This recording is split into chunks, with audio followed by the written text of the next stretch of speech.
Watch our web series Constable Kanakam streaming now only on ETV Win app.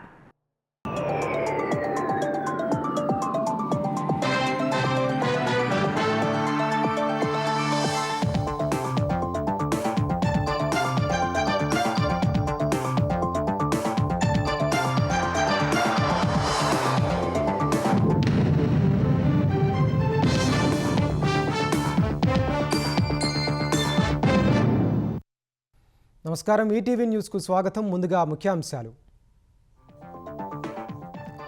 ఏపీలో ఆరంభమైన Tata innovation hub, అత్యధిక దరఖాస్తులతో Guinness record, ఇంటికో పారిశ్రామికవేత్త రావాలన్నదే లక్ష్యమన్న చంద్రబాబు. వినూత్న ఆలోచనలు ప్రోత్సహించడంలో చంద్రబాబుకు సాటి లేరన్న చంద్రశేఖరన్. ఇన్నోవేషన్ హబ్లు సమస్యలకు పరిష్కారాలు చూపుతాయని వెల్లడి. వైసీపీ నేత కేతిరెడ్డి పెద్దిరెడ్డికి హైకోర్టు డివిజన్ బెంచ్ షాక్. తగిన భద్రతతో తాడిపత్రికి తీసుకెళ్లాలని సింగిల్ జడ్జి ఇచ్చిన తీర్పును కొట్టేసిన ధర్మాసనం. మూసీ ప్రక్షాళన, ఫ్యూచర్ సిటీ నిర్మాణం కొంతమందికి ఇష్టం లేదన్న రేవంత్. అభివృద్ధిని అడ్డుకునేవారు తమకు శత్రువు లేనని స్పష్టీకరణ.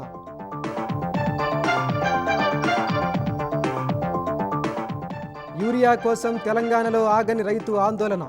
కాంగ్రెస్ ప్రభుత్వ వైఫల్య ఫలితమేనన్న బీఆర్ఎస్, బీజేపీ. కేంద్రమే కారణమన్న తుమ్మల. తెలంగాణలో మద్యం దుకాణాల కొత్త లైసెన్సుల జారీకి నోటిఫికేషన్. గౌడ్లు, ఎస్సీ, ఎస్టీలకు 30% రిజర్వేషన్. దరఖాస్తు ఫీజు 3 లక్షలకు పెంపు. ఉపరాష్ట్రపతి ఎన్నికకు ఎన్డీఏ అభ్యర్థి రాధాకృష్ణన్ నామినేషన్ బలపరుస్తూ తొలి సంతకం చేసిన ప్రధాని. సెప్టెంబర్ 9న పోలింగ్కు ఏర్పాట్లు. నేరం చేస్తే ప్రధాని, సీఎంలు, మంత్రుల ఉద్వాసనకు బిల్లు లోక్సభలో ప్రవేశపెట్టిన హోంమంత్రి అమిత్ షా. జేపీసీకి పంపుతున్నట్లు ప్రకటన.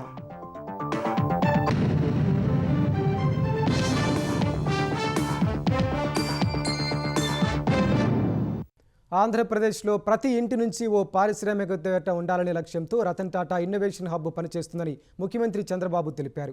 మంగళగిరిలో ఇన్నోవేషన్ హబ్ను ప్రారంభించిన ఆయన ఆవిష్కరణలు వినూత్నంగా, ఉన్నతంగా ఉంటేనే ప్రపంచంతో పోటీపడి నిలవగలమని స్పష్టం చేశారు. ఆవిష్కరణ ఆంధ్రలో రికార్డు స్థాయిలో దరఖాస్తు చేసుకోవడం ద్వారా గిన్నిస్ రికార్డు సృష్టించిన పారిశ్రామికవేత్తలు, వ్యాపారస్తులుగాను రికార్డులు సృష్టించాలని ఆకాంక్షించారు.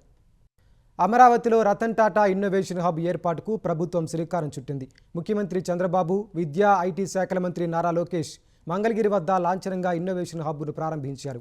మంగళగిరిలోని మయూరి టెక్ పార్క్ ప్రాంగణంలో దాదాపు 50,000 చదరపడుగుల విస్తీర్ణంలో ఇన్నోవేషన్ హబ్ ఏర్పాటైంది. ఈ కార్యక్రమంలో Tata group chairman Chandrasekaran, AP మంత్రులు టీజీ భరత్, నాదెండ్ల మనోహర్ పాల్గొన్నారు. వినూత్న ఆలోచనతో ముందుకొచ్చే పారిశ్రామికవేత్తలకు పారదర్శకంగా ప్రోత్సాహకాలు కల్పించేందుకు రతన్ టాటా ఇన్నోవేషన్ హబ్ కీలక వేదిక కానుందని లోకేష్ చెప్పారు. ఏపీలో విద్యా వ్యవస్థ పునాదులు బలోపేతం చేసి విద్యార్థి దశ నుంచే ప్రోత్సహిస్తున్నామని చెప్పారు. ప్రస్తుతం నూతన ఆవిష్కరణలు సంస్కృతిగా మారాయని టాటా గ్రూప్ చైర్మన్ చంద్రశేఖరన్ స్పష్టం చేశారు. ఆ సంస్కృతిని అందరికీ పరిచయం చేసే బాధ్యతను చంద్రబాబు తీసుకున్నారని గుర్తు చేశారు. ప్రపంచీకరణలో సమస్యల పరిష్కారానికి నూతన ఆవిష్కరణలే కీలకమన్న ఆయన సమస్యల పరిష్కార వేదికగా ఇన్నోవేషన్ హబ్లు కీలక పాత్ర పోషిస్తాయని విశ్వాసం వ్యక్తం చేశారు. The last 14 months, the number of initiatives that he has spun off and the opportunity that we've had to associate ourselves to participate in his vision is truly extraordinary. I can talk about many initiatives like the quantum computing or the healthcare initiative or many other initiatives that we are working on. Innovation doesn't come because we spend money on technology and then everybody will become innovative. Innovative is a culture. We can always find startups and people who want to solve a problem, and there are many problems. Our people can do it. I have no doubt that the capability is there, but it's just that they need confidence. We just need to collectively give that confidence, then it can be a model for other regions to follow, and I'm pretty sure that few years from now we'll look back and then be very proud of the fact that we were here to start this initiative. కుటుంబానికో పారిశ్రామికవేత్త నినాదాన్ని సాకారం చేయడంలో భాగంగా రాష్ట్రమంతటా grid ప్రారంభిస్తున్నట్లు Chandrababu తెలిపారు. అమరావతిలో hub, Tirupati, Visakha, Rajamahendravaram, Vijayawada, అనంతపురంలో స్పోకులు ఏర్పాటు కానున్నాయని వెల్లడించారు. ఇంటికో పారిశ్రామికవేత్తను ప్రోత్సహించేందుకు ప్రభుత్వం చేపట్టిన ఆవిష్కరణ ఆంధ్ర గిన్నిస్ రికార్డు సృష్టించింది. 24 గంటల్లో ఆన్లైన్లో అత్యధిక మంది పారిశ్రామికవేత్తలుగా నమోదు చేసుకున్నందుకు ఆంధ్రప్రదేశ్ రికార్డు నెలకొల్పింది. 7,491 అవకాశాలకు 1,67,321 మంది దరఖాస్తు చేసుకున్నందుకు సరికొత్త ప్రపంచ రికార్డు లభించింది. ఆ సర్టిఫికేట్ను గిన్నిస్ బుక్ ప్రతినిధులు చంద్రబాబుకు అందజేశారు. Today I am very happy to hear our young entrepreneurs and aspiration. Guinness record, they are able to get it now. That is the aspiration of our youth. Everybody wanted to become entrepreneurs. 24 hours time, 1,61,000 have registered. That is a strong desire and aspiration expressed by our youth. I am confident Andhra will become number one place for innovations and entrepreneurs. Here I want to integrate Government of India schemes and Government of Andhra Pradesh and so many stalls we have seen now, startup companies, they are doing extremely well. ప్రజలందరికీ ఉన్నత జీవన ప్రమాణాలు అందించడమే తమ ప్రభుత్వ లక్ష్యమన్న CM సమర్థ విధానాలు రూపొందాలంటే వినూత్న ఆవిష్కరణలు ఎంతో అవసరమని పారిశ్రామికవేత్తలకు పిలుపునిచ్చారు. తాడిపత్రి వెళ్లేందుకు ఎన్నోసార్లు విఫలయత్నాలు చేస్తున్న వైసీపీ నేత కేతిరెడ్డి పెద్దారెడ్డికి హైకోర్టు డివిజన్ బెంచ్ షాక్ ఇచ్చింది. పెద్దారెడ్డిని తగిన భద్రతతో తాడిపత్రికి తీసుకెళ్లాలంటూ ఇటీవల హైకోర్టు సింగిల్ జడ్జి ఇచ్చిన ఉత్తర్వులను డివిజన్ బెంచ్ సస్పెండ్ చేసింది. ఈ మేరకు మధ్యంతర ఉత్తర్వులు ఇచ్చింది. పెద్దారెడ్డికి నోటీసులు ఇచ్చింది. తదుపరి విచారణ 3 వారాలకు వాయిదా వేసింది. పెద్దారెడ్డి తాడిపత్రి వెళ్లేందుకు ఇటీవలే హైకోర్టు సింగిల్ జడ్జి ఇచ్చిన ఉత్తర్వులపై అనంతపురం ఎస్పీ జగదీష్ డివిజన్ బెంచ్లో అప్పీల్ చేశారు. పెద్దారెడ్డి తాడిపత్రి వస్తే శాంతి భద్రతలకు విఘాతం కలుగుతుందని పేర్కొన్నారు. ఈ పిటిషన్ను పరిశీలించిన high court division bench single judge ఉత్తర్వులను కొట్టేసింది. మూసీ ప్రక్షాళన, ఫ్యూచర్ సిటీ నిర్మాణం కొంతమందికి ఇష్టం లేదని సీఎం రేవంత్ రెడ్డి ఆరోపించారు. రాష్ట్రాభివృద్ధిని అడ్డుకునేవారు మనకు శత్రువులేనని ఆయన పేర్కొన్నారు. హైదరాబాద్ గచ్చిబౌలిలో డిస్ట్రిక్ట్ రిజిస్ట్రార్, సబ్ రిజిస్ట్రార్ కార్యాలయాలకు మంత్రులు పొంగులేటి శ్రీనివాసరెడ్డి, శ్రీధర్ బాబులతో కలిసి సీఎం శంకుస్థాపన చేశారు. రిజిస్ట్రేషన్ కార్యాలయాల్లో ఇబ్బందులకు శాశ్వత పరిష్కారం చూపుతామని వివరించారు. మూసీ ప్రక్షాళన, రేడియల్ రోడ్లు, ఫ్యూచర్ సిటీతో హైదరాబాద్ మహానగరం అభివృద్ధి చెందాల్సిందేనన్న రేవంత్ రెడ్డి అందుకు అడ్డుపడుతున్న వారికి ప్రజలే బుద్ధి చెప్పాలని కోరారు. తెలంగాణ సమగ్ర అభివృద్ధికి 2047 ప్రణాళికను సిద్ధం చేస్తున్నామన్న సీఎం మూసీ ప్రక్షాళనతో ఓల్డ్ సిటీకి పూర్వ వైభవాన్ని తీసుకొస్తామని చెప్పారు. ఒక నైట్ ఎకానమీని మూసీ పరివాహక ప్రాంతంలో ఈరోజు మనం ప్రారంభించాలనుకుంటున్నాం. అది చెయ్యాలంటే అక్కడ ఎలివేటెడ్ కారిడార్ రావాలి, అక్కడికి మెట్రో రైలు రావాలి, అక్కడ మూసీలో ఉన్న మురికిని తొలగించాలి.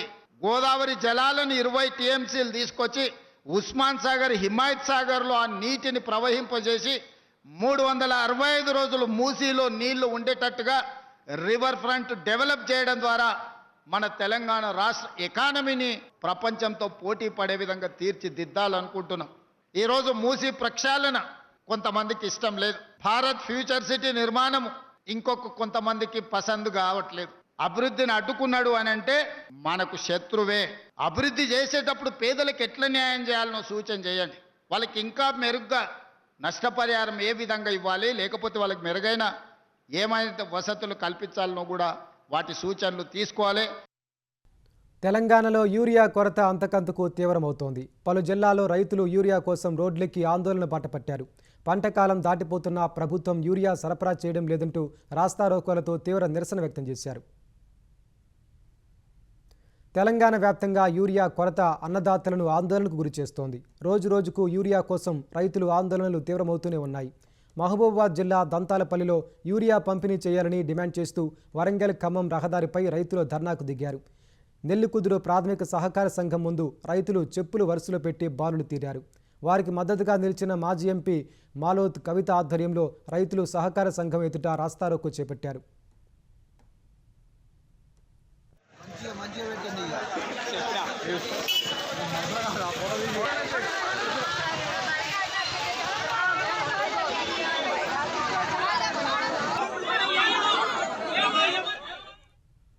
వరంగల్ జిల్లా నర్సంపేట నియోజకవర్గంలో పలుచోట్ల అన్నదాతలు యూరియా కోసం ప్రాథమిక వ్యవసాయ కేంద్రాల వద్ద పడిగాపులు కాస్తూనే ఉన్నారు. ఖానాపురం మండలం బొదరావుపేట ప్రాథమిక వ్యవసాయ క్షేత్రం వద్ద గత రాత్రి 2 గంటల నుంచే రైతులు క్యూలైన్లు కట్టారు. కొంతమందికి మాత్రమే యూరియా దొరకగా మిగతా రైతులు ఆందోళనకు దిగారు. జాతీయ రహదారిపై బైఠాయించి నిరసన తెలిపారు. నర్సంపేట మాజీ ఎమ్మెల్యే పెద్ది సుదర్శన్ రెడ్డి రైతులతో కలిసి ఆందోళనకు దిగారు. వ్యవసాయ శాఖ ఏవో అక్కడికి చేరుకుని రైతులందరికీ యూరియా అందిస్తామని హామీ ఇవ్వగా ఆందోళన విరమించారు.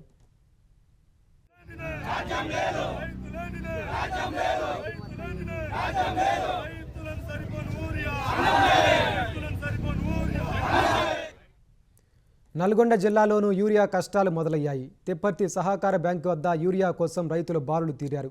తెల్లవారుజాము నుంచే క్యూ లైన్లో నిలబడి పడిగాపులు కాసినా ఫలితం లేదని రైతులు వాపోతున్నారు. మెదక్ జిల్లా చేగుంట మండలం మక్కరాజుపేటలో యూరియా ఇవ్వాలంటూ చేగుంట గజ్వేల్ ప్రధాన రహదారిపై రైతులు రాస్తారోకో నిర్వహించారు. ఇబ్రహీంపూర్లో ప్రభుత్వానికి వ్యతిరేకంగా నినాదాలు చేశారు. ఒక్క బస్తా యూరియా కోసం రోజంతా పస్తులతో క్యూలో నిల్చుని నరకయాతన పడుతున్నా యూరియా దొరకడం లేదని రైతులు ఆగ్రహం వ్యక్తం చేశారు. మేము 3 రోజుల వరకు 2 లారీలు పంపిస్తా ఉన్నారు. అది పంపించలేదు. మేము ఇప్పుడు వచ్చినాము, ధర్నా చేస్తున్నాము. మేము లైన్ కట్టినాము, 4 గంటల నుంచి లైన్ కడుతున్నాము. నిన్న దొరకలేదు. వాడికి 500 ఇచ్చారు, ఆయన అయిపోయినాయి, బుకింగ్ అయిపోయింది. మరి మేము ఏం చేయమంటాం? రైతులను ఇంత నష్టపెట్టడానికి ఏ డిపార్ట్మెంట్ అయినా మమ్మల్ని మూస్తుంది. ఏ కలెక్టర్ అయినా మా వస్తే అంటుండే. ఏది వారికి ఏం రాలేదు. ఎంపీ ఉన్నాడు, ఎమ్మెల్యే ఉన్నాడు, ఆయన కూడా ముఖ్యమంత్రి ఉన్నాడు. ఇదంతా నాశనం చేసేందుకే రైతులను రోజు 4 గంటలు 5 గంటలకు వచ్చి లైన్లో నిలబడి మరిపోవడం జరుగుతుంది. మరి తక్షణమే ప్రభుత్వం చర్య తీసుకొని తక్షణమే యూరియా తెచ్చి అందరికీ అందించాలి. సిద్దిపేట జిల్లా దుబ్బాకలోనూ అన్నదాతలు రాస్తారోకో నిర్వహించారు. యూరియా వచ్చిందనే సమాచారంతో మహిళలు, రైతులు పెద్ద సంఖ్యలో తరలివచ్చారు. ఉదయం 4 గంటల నుంచి క్యూ లైన్లో వేచి ఉన్న ఒక బస్తా కూడా అందలేదని ఆగ్రహం వ్యక్తం చేశారు. ప్రభుత్వం యూరియా సరఫరా చేయడంలో నిర్లక్ష్యంగా వ్యవహరిస్తే ఆందోళనలు ఉధృతం చేస్తామని రైతులు హెచ్చరించారు. అటు తెలంగాణలోని కాంగ్రెస్ ప్రభుత్వ చేతగానితనం వల్లే రైతులు యూరియా కొరత ఎదుర్కోవాల్సి వస్తోందని బీఆర్ఎస్ కార్యనిర్వాహక అధ్యక్షుడు కేటీఆర్, మాజీ మంత్రి హరీష్ రావు విమర్శించారు. ఈ మేరకు సామాజిక మాధ్యమం ఎక్స్లో పోస్టు పెట్టిన బీఆర్ఎస్ నేతలు ప్రభుత్వ అసమర్థత వల్లే రైతులకు యూరియా దక్కడం లేదని మండిపడ్డారు. ఓ చోట చెప్పులు లైన్లో పెడితే మరో చోట ఆధార్ కార్డులు, ఇంకో చోట పట్టాదారు పాస్బుక్లు, ఇలా ఎండా వాన అని లేకుండా తెలంగాణలో రైతులు అగచాట్లే కనిపిస్తున్నాయని బీఆర్ఎస్ నేతలు ఆవేదన వ్యక్తం చేశారు. కోడి కూయక ముందే రైతున్న ఎరువుల దుకాణం ముందు క్యూ కడుతున్నారంటే అందుకు ప్రభుత్వ వైఫల్యమే కారణమని ధ్వజమెత్తారు. 10 ఏళ్ల బీఆర్ఎస్ పాలనలో ఇలాంటి దైన్యం ఎన్నడూ చూడలేదన్న మాజీ మంత్రులు రేవంత్ రెడ్డి ప్రభుత్వం తెలంగాణలో మళ్లీ నాటి రోజులు తెచ్చిందని ఆరోపించారు.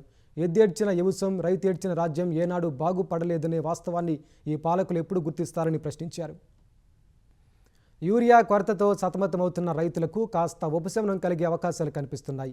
ఈ వారంలో తెలంగాణకు 50,000 మెట్రిక్ టన్నుల యూరియాను సరఫరా చేసేందుకు కేంద్ర రసాయనాలు, ఎరువుల శాఖ ఆమోదం తెలిపింది.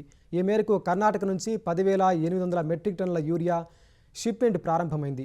ఈ వారంలో మరో 3 షిప్మెంట్లో 50,000 మెట్రిక్ టన్నుల యూరియా సరఫరాకు కోరమాండల్ ఇంటర్నేషనల్ లిమిటెడ్కు కేంద్ర రసాయనాల శాఖ ఆదేశాలు జారీ చేసింది. యూరియా కొరతపై పార్లమెంట్ ఆవరణలో కాంగ్రెస్ ఎంపీలు చేసిన ఆందోళనను ఫలించి కేంద్రం యూరియాను సరఫరా చేసేందుకు అంగీకరించినట్టు తెలంగాణ వ్యవసాయ శాఖ మంత్రి తుమ్మల నాగేశ్వరరావు తెలిపారు. తెలంగాణలో యూరియా కొరత ఉందన్న అంశాన్ని దేశానికి తెలిసేలా చేసిన ఎంపీలను తుమ్మల అభినందించారు. ప్రతిపక్ష పార్టీ రాజకీయ స్వార్థం కోసం చేసే కుట్రల పట్ల రైతాంగం ఆలోచన చేయాలని సూచించారు. తెలంగాణకు కేటాయించిన యూరియాను సకాలంలో సరఫరా చేయకుండా కేంద్రం వివక్ష చూపినందునే రైతులు ఇబ్బంది పడాల్సి వస్తోందని ఆయన ఆరోపించారు. తెలంగాణలో యూరియా కొరత ఎక్కడా లేదని బీజేపీ తెలంగాణ అధ్యక్షుడు రామచంద్రరావు అన్నారు. యూరియా సరఫరాపై కేంద్రం పక్కా ప్రణాళికతో ముందుకెళ్తోందన్నారు. తెలంగాణకు ఆగస్టు నెల యూరియా కోటా పూర్తిగా ఇచ్చినట్టు వెల్లడించారు. అక్టోబర్ వరకు యూరియా ఇచ్చే సమయం ఉందని, ఇప్పటికే ఇవ్వాల్సిన దానికంటే అదనంగా ఇచ్చారని చెప్పారు. యూరియా విషయంలో కాంగ్రెస్ ప్రభుత్వ అసమర్థత స్పష్టంగా కనిపిస్తోందన్నారు. 3 నెలల ముందు నుంచే యూరియా స్టాక్ లేదని ప్రభుత్వం ప్రచారం చేయడమే ప్రస్తుత పరిస్థితికి కారణమని మండిపడ్డారు. మీరు అడిగారు 50 అడిగారు, మేము కర్ణాటక నుంచి అక్కడి నుంచి తీసుకొచ్చి మీకు ఇస్తున్నాం. 50,000 మెట్రిక్ టన్ పంపించినప్పుడు మీకు మేము ప్రెజర్ చేసే వచ్చినట్టు ప్రెజర్ చేసాం కాదు, మా బాధ్యతగా మేము ఇస్తున్నాం. దేశంలో ఎప్పుడు కూడా నీమ్ కోటెడ్ యూరియా షార్టేజ్ లేదు. ఇది because of the international situations మనకు కొన్ని ఛాలెంజెస్ వచ్చినాయి. ఇది ఫార్మర్స్కి చెప్పకుండా వాళ్ళలో ప్యానిక్ క్రియేట్ చేస్తున్నారు. ఈ ప్యానిక్ క్రియేషన్ అనేది తప్పు అనేది మేము చెప్తా ఉన్నాం. నేను చెప్పిన దాంట్లో ఒక్క అక్షరం కూడా తప్పు ఉంటే నేనే రిజైన్ చేస్తా, మీరు చెప్పిన దాంట్లో తప్పు ఉంటే మీరు రిజైన్ చేయండి తుమ్మనాశ గారు. తీవ్ర నేరారోపణలపై అరెస్టు లేదా నిర్బంధంలో ఉన్న ప్రధానమంత్రి, కేంద్ర మంత్రి, ముఖ్యమంత్రి లేదా రాష్ట్ర, కేంద్ర పాలిత ప్రాంతాల మంత్రులను పదవి నుంచి తొలగించే 3 బిల్లులను కేంద్రం లోక్సభలో ప్రవేశపెట్టింది. ప్రతిపక్షాల ఆందోళనల మధ్య బిల్లులను హోంమంత్రి అమిత్ షా సభలో ప్రవేశపెట్టారు. గవర్నమెంట్ ఆఫ్ యూనియన్ టెరిటరీస్ సవరణ బిల్లు, 130వ రాజ్యాంగ సవరణ బిల్లు, జమ్మూ కాశ్మీర్ పునర్వ్యవస్థీకరణ సవరణ బిల్లులుగా వాటిని పేర్కొన్నారు. అనంతరం బిల్లులను సంయుక్త పార్లమెంటరీ కమిటీకి సిఫార్సు చేశారు. ఈ బిల్లులు చట్టంగా మారితే కనీసం 5 ఏళ్ల జైలు శిక్ష పడే కేసులో వరుసగా 30 రోజులు అరెస్టు లేదా నిర్బంధంలో ఉంటే ప్రధాని, ముఖ్యమంత్రి లేదా మంత్రులు 31వ రోజున తమ పదవిని కోల్పోతారు. ఒకవేళ ఎవరైనా మంత్రి పదవిలో ఉండి అరెస్ట్ అయితే వారిని తొలగించేందుకు 30 రోజుల్లోపు రాష్ట్రపతికి ప్రధాని సిఫార్సు చేయకపోయినా 31వ రోజు సదరు మంత్రి పదవిని కోల్పోతారు. ఒకవేళ ప్రధాని 30 రోజుల పాటు అరెస్ట్ అయితే ఆయన 30 రోజుల్లోపు రాజీనామా చేయకున్నా 31వ రోజున పదవి కోల్పోతారు. ఈ బిల్లులు ప్రవేశపెడుతున్న క్రమంలో విపక్షాలు పెద్ద ఎత్తున నినాదాలు చేశాయి. ఈ బిల్లులు రాజ్యాంగ విరుద్ధం, అప్రజాస్వామికమని ఆరోపించాయి. బిల్లు ప్రతులను చింపి హోంమంత్రి వైపు విసిరేశాయి. దేశాన్ని పోలీసుల రాజ్యంగా కేంద్రం మారుస్తోందని ఆరోపించాయి.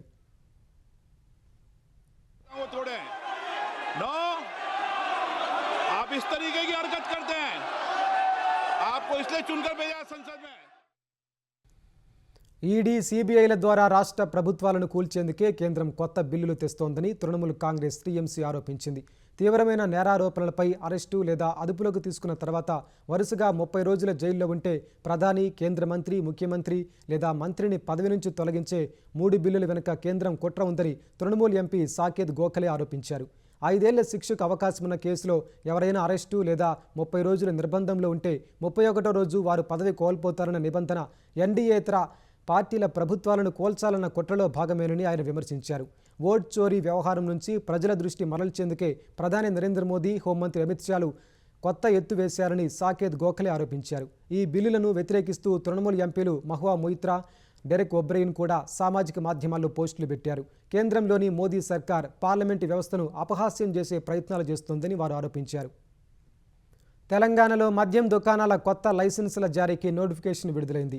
ఈ ఏడాది డిసెంబర్ నుంచి 2027 నవంబర్ వరకు 2 ఏళ్లకు జారీ చేసే లైసెన్సుల కోసం దరఖాస్తు చేసుకోవాలని ఎక్సైజ్ శాఖ తెలిపింది. ఈ ఏడాది నవంబర్తో పాత లైసెన్సుల గడువు ముగియనుండగా ఈ మేరకు నోటిఫికేషన్ జారీ చేసింది.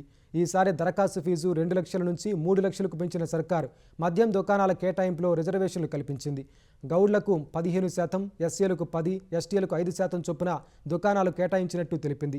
6 స్లాబుల కింద లైసెన్సులు జారీ చేస్తామని నోటిఫికేషన్లో పేర్కొంది. 2011 జనాభా లెక్కల ప్రకారం స్లాబులు నిర్ణయించింది. 50,000 జనాభా ఉన్న ప్రాంతాలకు మద్యం దుకాణం లైసెన్సులు ఫీజులు 50 లక్షల రూపాయలుగా నిర్ణయించింది.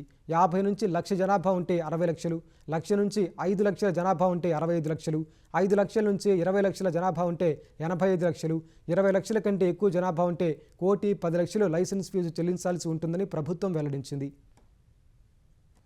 తెలంగాణ బొగ్గుగని కార్మిక సంఘం గౌరవాధ్యక్షుడిగా మాజీ మంత్రి, బీఆర్ఎస్ సీనియర్ నేత కొప్పుల ఈశ్వర్ ఎన్నికయ్యారు. తెలంగాణ భవన్లో జరిగిన సంఘం కార్యవర్గ సమావేశంలో కొప్పుల ఈశ్వర్ను ఏకగ్రీవంగా ఎన్నుకున్నారు. ఇప్పటి వరకు తెలంగాణ బొగ్గుగని కార్మిక సంఘం గౌరవాధ్యక్షురాలుగా ఎమ్మెల్సీ కవిత కొనసాగారు. కొన్నాళ్ల క్రితం కొప్పుల ఈశ్వర్ను ఇన్ఛార్జిగా బీఆర్ఎస్ ప్రకటించగా తర్వాత కూడా తెలంగాణ బొగ్గుగని కార్మిక సంఘానికి తానే గౌరవాధ్యక్షురాలుగా ఉన్నట్టు కవిత ప్రకటించారు. ఈ నేపథ్యంలోనే తెలంగాణ భవన్లో జరిగిన తెలంగాణ బొగ్గుగని కార్మిక సంఘం కార్యవర్గ భేటీలో కొప్పుల ఈశ్వర్ను గౌరవాధ్యక్షుడిగా ఎన్నుకున్నారు. ఓబులాపురం మైనింగ్ కంపెనీకి తెలంగాణ హైకోర్టు నోటీసులు జారీ చేసింది. మైనింగ్ అక్రమాలకు పాల్పడిన ఓఎంసీకి విధించిన జరిమానాను పెంచాలని సిబిఐ దాఖలు చేసిన అప్పీల్ను విచారణకు స్వీకరించిన హైకోర్టు ఓబులాపురం మైనింగ్ కంపెనీకి నోటీసులు జారీ చేసింది.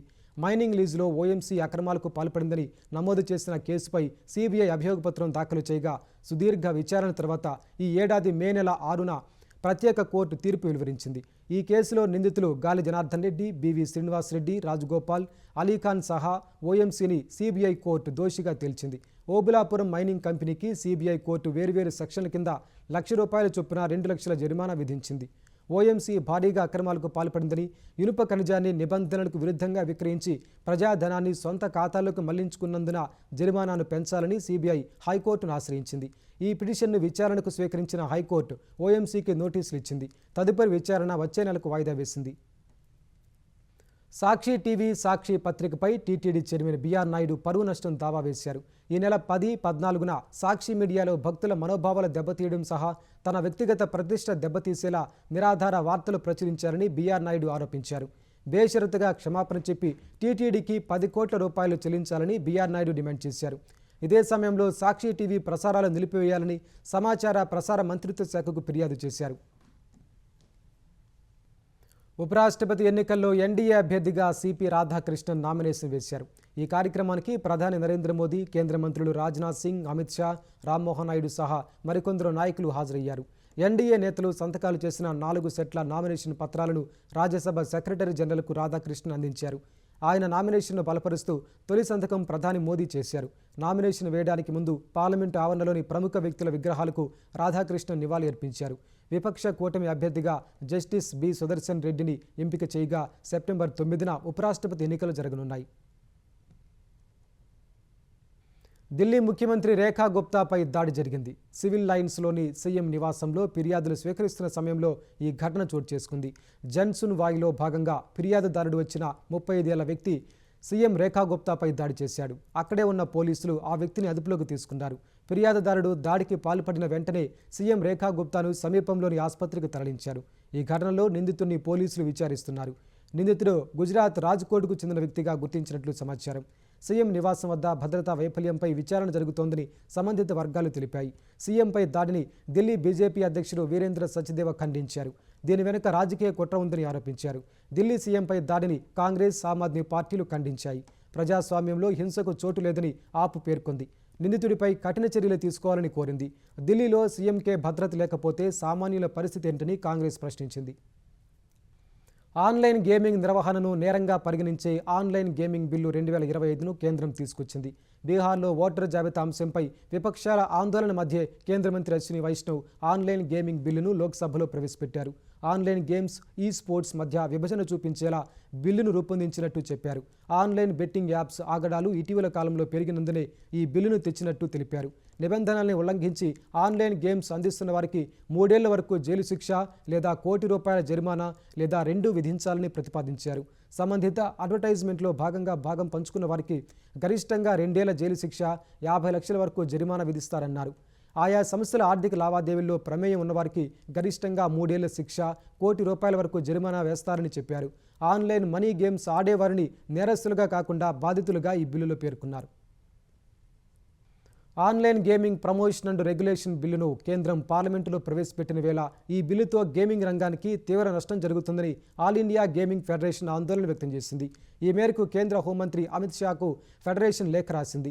నైపుణ్య ఆధారిత గేమ్స్ సహా అన్ని ఆన్లైన్ గేమ్లపై నిషేధం విధించే బిల్లుతో తాము నష్టపోతామని, ఈ అంశంపై వెంటనే జోక్యం చేసుకోవాలని గేమింగ్ ఫెడరేషన్ అమిత్ షాకు రాసిన లేఖలో కోరింది. ఈ బిల్లు ఆమోదం పొంది నిషేధం విధిస్తే ఉద్యోగాలు పోవడం సహా కోట్లాది మంది అక్రమంగా నిర్వహిస్తున్న ఆఫ్షోర్ బెట్టింగ్, గ్యాంబ్లింగ్ వేదికలను ఆశ్రయించే ప్రమాదం ఉందని పేర్కొంది. ఆన్లైన్ గేమింగ్ పరిశ్రమ ఇప్పుడే అభివృద్ధి చెందుతున్న రంగమని, వార్షిక విలువ 2 లక్షల కోట్లు కాగా ఆదాయం 31,000 కోట్లకు పైగా ఉంటుందని తెలిపింది. ప్రత్యక్ష, పరోక్ష పన్నుల రూపంలో ఏటా 20,000 కోట్లకు పైగా ప్రభుత్వానికి ఆదాయం లభిస్తున్నట్లు ఆల్ ఇండియా గేమింగ్ ఫెడరేషన్ తన లేఖలో తెలిపింది. 25,000 కోట్లకు పైగా విదేశీ ప్రత్యక్ష పెట్టుబడులు, 2 లక్షల మందికి పైగా ఉపాధి పొందుతున్న విషయాన్ని దృష్టిలో పెట్టుకుని నిర్ణయం తీసుకోవాలని గేమింగ్ ఫెడరేషన్ కోరింది. ముఖ్యాంశాలు మరోసారి. ఏపీలో ఆరంభమైన టాటా ఇన్నోవేషన్ హబ్. అత్యధిక దరఖాస్తులతో గిన్నిస్ రికార్డు. ఇంటికో పారిశ్రామికవేత్త రావాలన్నదే లక్ష్యమన్న చంద్రబాబు. వినూత్న ఆలోచనలు ప్రోత్సహించడంలో చంద్రబాబుకు సాటి లేరన్న చంద్రశేఖరన్. ఇన్నోవేషన్ హబ్బులు సమస్యలకు పరిష్కారాలు చూపుతాయని వెల్లడి. వైసీపీ నేత కేతిరెడ్డి పెద్దిరెడ్డికి హైకోర్టు డివిజన్ బెంచ్ షాక్. తగిన భద్రతతో తాడిపత్రికి తీసుకెళ్లాలని సింగిల్ జడ్జి ఇచ్చిన తీర్పును కొట్టేసిన ధర్మాసనం. మూసీ ప్రక్షాళన, ఫ్యూచర్ సిటీ నిర్మాణం కొంతమందికి ఇష్టం లేదన్న రేవంత్. అభివృద్ధిని అడ్డుకునేవారు తమకు శత్రువు లేనని స్పష్టీకరణ.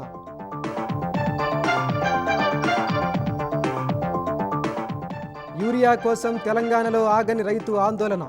కాంగ్రెస్ ప్రభుత్వ వైఫల్య ఫలితమేనన్న బీఆర్ఎస్, బీజేపీ. కేంద్రమే కారణమన్న తుమ్మల. తెలంగాణలో మద్యం దుకాణాల కొత్త లైసెన్సుల జారీకి నోటిఫికేషన్. గౌడ్లు, ఎస్సీ, ఎస్టీలకు 30% రిజర్వేషన్. దరఖాస్తు ఫీజు 3 లక్షలకు పెంపు. ఉపరాష్ట్రపతి ఎన్నికకు ఎన్డీఏ అభ్యర్థి రాధాకృష్ణన్ నామినేషన్ బలపరుస్తూ తొలి సంతకం చేసిన ప్రధాని. సెప్టెంబర్ 9న పోలింగ్కు ఏర్పాట్లు. నేరం చేస్తే ప్రధాని, సీఎంలు, మంత్రుల ఉద్వాసనకు బిల్లు. లోక్సభలో ప్రవేశపెట్టిన హోంమంత్రి అమిత్ షా జేపీసీకి పంపుతున్నట్లు ప్రకటన.